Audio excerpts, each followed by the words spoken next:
আসসালামু আলাইকুম। আমি কি বলবো, আমার সত্যি কথা বলতে আমার কোনো ভাষা নাই। আমি কিছুই করে যেতে পারলাম না বাবার জন্য।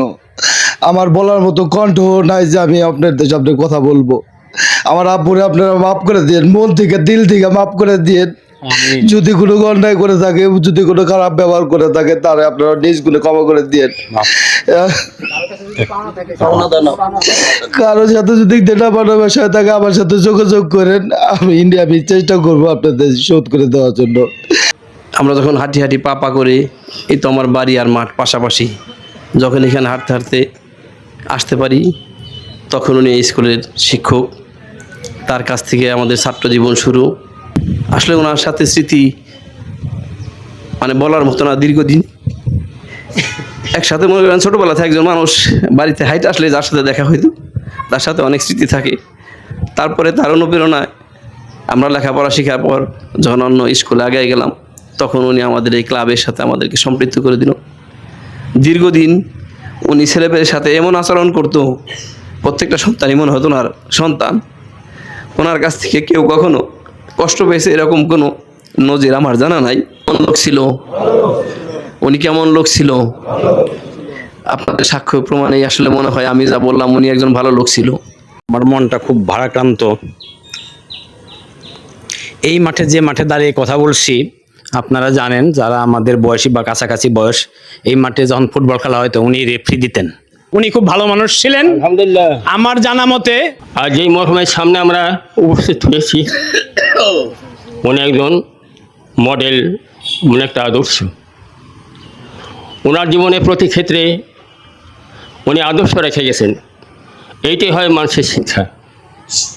প্রথম জীবনে শিক্ষার পাশাপাশি উনি ছিলেন একজন ইন্সট্রাক্টর, আনসার এবং ভিডিপি এবং আনসার না, ভিডিপি এবং আনসারের প্রশিক্ষণ ছিলেন। অনেকে আমার সামনে ওনাকে স্যার বলছে, আমি জিজ্ঞেস করছি আপনি এভাবে আবার স্যার হলেন কেমনি? কইলেও মুক্তিযোদ্ধা ছিলেন। তারা বলতো যে স্যারে আমাদেরকে ট্রেনিং দিয়েছে, তারপর আমরা পুলিশের চাকরি পাইছি, আর্মিতে আমরা চাকরি পাইছি, ইত্যাদি ইত্যাদি আমরা বলতেন। এরা আমি নিজের সাক্ষ্য। উনি আমার জানা মতে যখন আমি বাল্য জীবন থেকে আমার বয়স, ওনার বয়স খুব সেম বয়স, খুব বেশি না, 1-2 বছর ছোটো বড়ো হব, তা আমরা এখানে মিলেমিশে চলছি।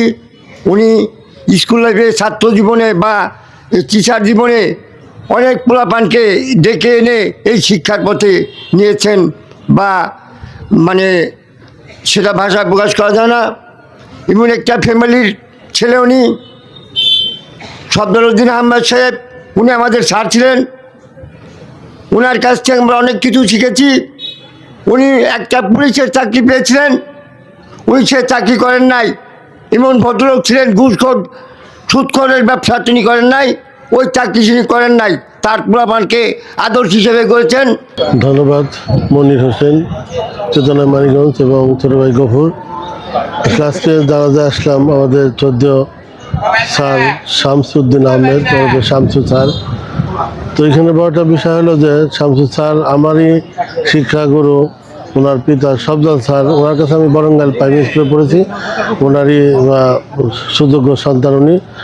তো উনি শিক্ষা জীবন শেষ করার পরে হোমিও ব্যবসা করেছেন। তো সর্বশেষ শুরুতে তো অনেক স্মৃতি ওনার সাথে আছে। যেমন আমি চেয়ারম্যান হওয়ার সুবাদে বাদশাহ দরবার শরীফে 10 বছর আমরা একসাথে যে উদ্বোধনী যে মিলাদের অনুষ্ঠানটা ওনার সভাপতিতে অনুষ্ঠিত হয়েছে, এবং উনি স্বতঃস্ফূর্তভাবে সেই বাদশাহ দরবারের মিলাদের কার্যক্রমটা পরিচালনা করেছেন। এবং সর্বশেষ ওনার সাথে যে চিঠিটা আজ থেকে 5-7 দিন আগে আমাদের মুর্শিদা গ্রামে ওনারই আত্মীয়, ওনার মামাতো ভাই হয়, এবং এই ওনার বাড়ি, ওনার পাশেরই যে আলাল বড় ভাইয়ের ছেলে, তো ওদের সাথে একটা বিয়ে সংক্রান্ত বিষয়ে ওনার ঘরেই আলোচনা হয়, এবং ওনার আলোচনা, ওনার মধ্যস্থতায় 2টা পরিবারের একটা সংযোগ স্থাপন হয়। তো সর্বোপরি আসলে ওনার জীবদ্দশায় উনি সবসময়ই মানে ভালো দিকটা ওনার আছে, ভালো কাজ, এবং এই অঞ্চলের প্রতিটা কাজে ওনাকেই সবাই প্রাধান্য দিছে। সর্বশেষ এই মাঠে যে একটা খেলা হলো, সেখানেও দেখা গেছে যে সবাই ওনাকেই সভাপতি, এবং ওনাকে কেন্দ্র করে সব কিছু হচ্ছে।